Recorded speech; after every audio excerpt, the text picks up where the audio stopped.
Hi there, this is Linda and welcome back to my channel. Today we're going to be flipping through April in my Hobonichi Cousin for 2024. Can't believe we're already 4 months into the year. Let's dive right in.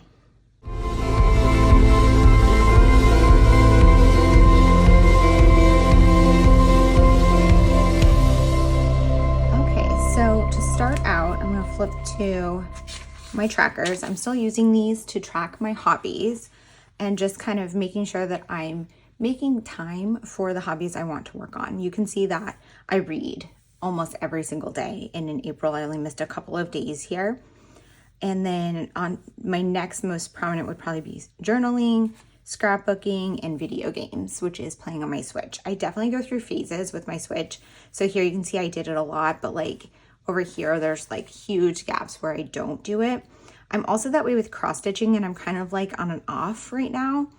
I actually have been kind of for most of this year, but like I feel like it's more of a wintry thing for me to sit and cross stitch, but you will see like sometimes it'll probably be like every day. So it's just fun to kind of see these trends. Some of these I definitely don't try to do every single day, and they're just, you know, whenever I'm feeling it, but I like to see these trends because this way I know if I need to make more time for a hobby or if maybe I'm not making the time because I don't want to, and it's good to kind of reassess that and make sure that these are things I actually want to do. Moving to my monthly, I'm continuing with this style for the monthly, and I really love it. I'm having so much fun finding different icons for every day, and for a few days I'm just doing kind of doodled words in between. A lot of these are cut out of magazines. This is like washi tape. Here's a sticker.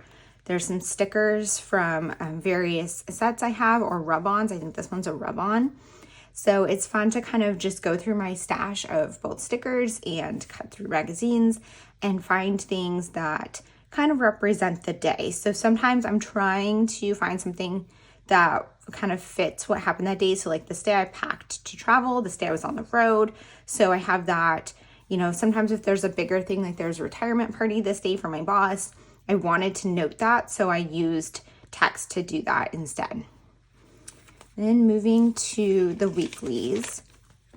If you haven't seen one of my videos before, my weeklies I use primarily as, you know, to memory keep what happened that day. And I do this kind of in the moment. So I either do it the same day, the following day, or like a couple days at once, but I never fall more than a few days behind because this is what I use when I do my scrapbooking. So when I go back to do Project Life, I have this as a reference to see kind of what happened that week. So I don't really care or feel bad if I fall behind in my Project Life or other documenting projects because I have this reference.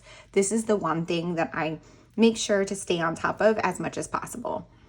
I use Coffee Monsterz Co stickers pretty much exclusively to designate different activities.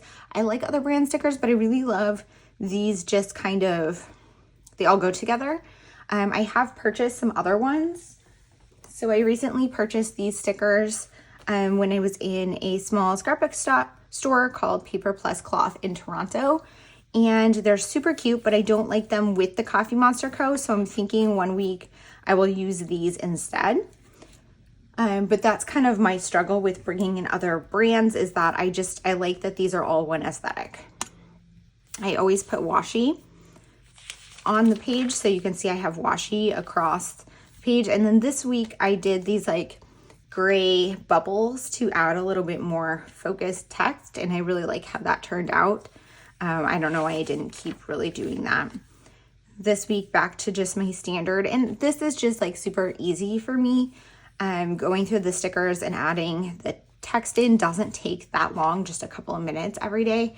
So I'm able to find time to do that. And that's one of the reasons I don't mix it up. This was week in the life. So for week in the life, I didn't need to do this because I had much more detailed in the moment documenting for that project. And if you don't know what I'm talking about, Week in the Life is a documenting project from Ali Edwards where you pick a week in your life and document your everyday life and kind of what your life looks like at this point in life. So Week in the Life is such a fun project because outside of that project, I wouldn't capture a lot of the like ordinary life moments that really make up our lives. but I have photos of me like doing the laundry and cleaning the house and watching TV and all of those things. It's so fun to see them and to look back on. I've been doing Week in the Life now for 10 years. So it is very, very fun to capture a week in your life like that. And if you want to learn more about that, I will add links down below. I also have a video to my Week in the Life setup for 2024. I have not yet completed my album, but I will share that here when I do. And so there's way more content for that, and you can find the links down below. But because I was doing Week in Life, I didn't need to use my ordinary like format here. So I kind of gave myself a break. And I originally decided to do kind of like a fun style inspired by Claire from online. But I was just so busy this week with Week in the Life, with some other stuff that was happening with life. It was just a super busy week. So I ended up just never coming back and finishing it, and that's totally fine. Moving to the dailies. So the dailies are probably my favorite part. I start the month every month with a vision board. That is something I added this year. Every month has like a landing page. So let's see, if you go to like June or July, here's what the landing page looks like if you are new to Hobonichi Cousin. So every day has its own page, but you also have this like landing page, which does not have grid on it. It's just plain white to kind of do the intro to the month. So last year I used these for goal setting, but this year my Hobonichi Cousin is more of a journal and like almost exclusively a journal, not a planner. I have a separate planner. And I do have videos about my planner and my planner system, so I will link those down below. So what I do is I cover that entire page with magazine cutouts to create a vision board for the month. So I'm putting the name of the month and then just other things that I'm looking for that month. So in April, I was really looking forward to spring and to spring cleaning, organizing, and just like all things spring. So I put like this quote here from a magazine, and just pulled all these things. Some of these are stickers and just setting my intentions for the month. I really love that. Then my daily pages are daily journaling. I get a question a lot about how I find time to journal every day. I don't do this every day. So here I did journal on April 1st, but I definitely skipped these days and I came back to them later. I was trying to come up with different things I can do to backfill pages. When I miss a day, I typically don't go back and journal about what happened on that specific day unless there's some specific story I really want to tell. So instead I fill it with other things. So here I was using the prompts from Not Afraid of Paper, which is by Claire from online, and I will provide links to that down below. But she had put out monthly prompts for a few months. I don't think she has them for the current month, but she might do those again. So if you're interested in daily prompts, they are really good ones, but I'm just not a prompt person.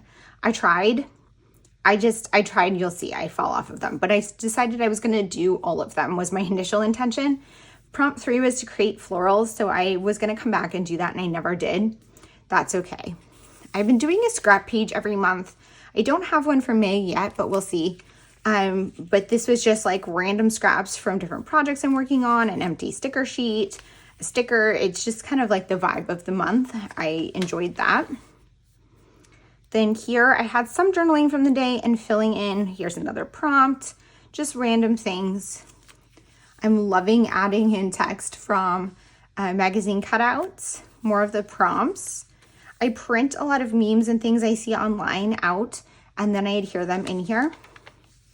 I also like adding a lot of magazine cutouts, washi tape, doodle text. I really like how this page came out, and then here's one of the prompts. But you can see I got to prompt 7, and then I was like, some of these prompts were not for me. So I skipped to 11, and then I ended up just falling off of them, which is totally fine. Here was some journaling for Sunday. This was the day of the eclipse. So I used in some rub-ons from Cocoa Daisy and journaled about that and added some screenshots. And some of these days were just back journaling. So this was back journaling. And I just was journaling about whatever I was thinking about. So this was actually the Tortured Poets department. My thoughts about it, like after having it for maybe like a week or so. And then here I was really struggling finding a black marker. And I don't know why this didn't occur to me. So I always saw people using I use the Tombow Funasuki. And I use this frequently for, let's see, will find like this for my titles. And this is the hard tip, and I love it for brush lettering. But I always saw people writing like big bold text that was not brush lettering, and I just couldn't get it to work. Like, it just did not look good. It looked horrible. And it would not occur to me what the problem was. So I was struggling with that. So I said, like, struggling with my artistic expression. You know, here I was trying again with this. It just wasn't working the way I wanted it to. I do love using like, these are my mild liners, and I outline. My pen that I use is the Sarasa Mark-On 0.5. And I use that for like all of my journaling in here. So all of like the regular text is that pen, and also like the outlining. But I wanted a big bold black one that I could use for something that was not brush lettering. So anyways, what ended up happening was it just occurred to me, there's also the Fudenosuke soft tip. And I don't know why it didn't occur to me that that's what people were using, but I picked one up because I had, years ago when I started brush lettering, I picked up one of each. I realized like the hard tip for like brush lettering. And so I just like discarded this one and like didn't get one and just had like blocked it from my mind. But that's what people are using. So anyways, you'll see later on as I find them. I really like how this title came out. I'm just doing some journaling and adding things cut out from magazines. Adding big, bold like words is something I really love to do, to like, because when I go back, I don't always read this, but like just seeing these big words pop out is just what I want to see. I don't know. It's just how I like it. I like looking back on that. Here I did some journaling about the day, and I decided to do like a rainbow of washi tapes from my stash, just use up some more pieces and add in some color. And then here I just never finished the page. Totally fine. Another journaling page. Here I did some journaling about the Tortured Poets Department. So this is when it first came out. So I just had the screenshotted images, and then I just wrote out the list of songs. Didn't really do any reflecting because it was the first day. Here I was using Cocoa Daisy in here.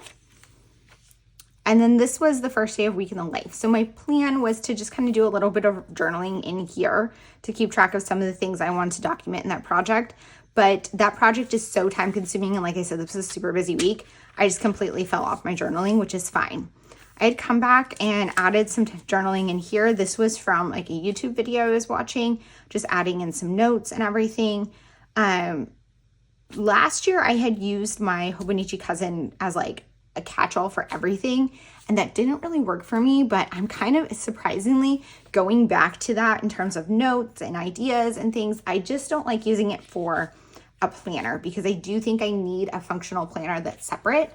But for this being my journal, it's also great as a home for just like whatever's in my brain. And then here, just some more journaling, and this was inspired by Brandy Kincaid. I really like how it turned out. These were inspired by the Coffee Monsterz Co. Helen from the Coffee Monsterz Co. She did some drawings like that. Her drawings are way better than mine, but it was inspired by her style. But she always puts her to-do list, so I just didn't have anything there. And then I was just too tired to finish, but this is me finding this big marker and figuring out this is what people are using. So you'll see that a ton more in May when I do a flip through from there. And then here's just my last journaling page for the month of April. And this was me. So on this day, I actually had a very quiet day at home at my desk. And what I ended up doing was using that time to fill in a lot of the back journaling. So you can see these are all the ones that I wanted to back journal and the ones that I actually got to versus the ones I didn't, which is totally fine. But that is a look at how April went in my Hobonichi Cousin.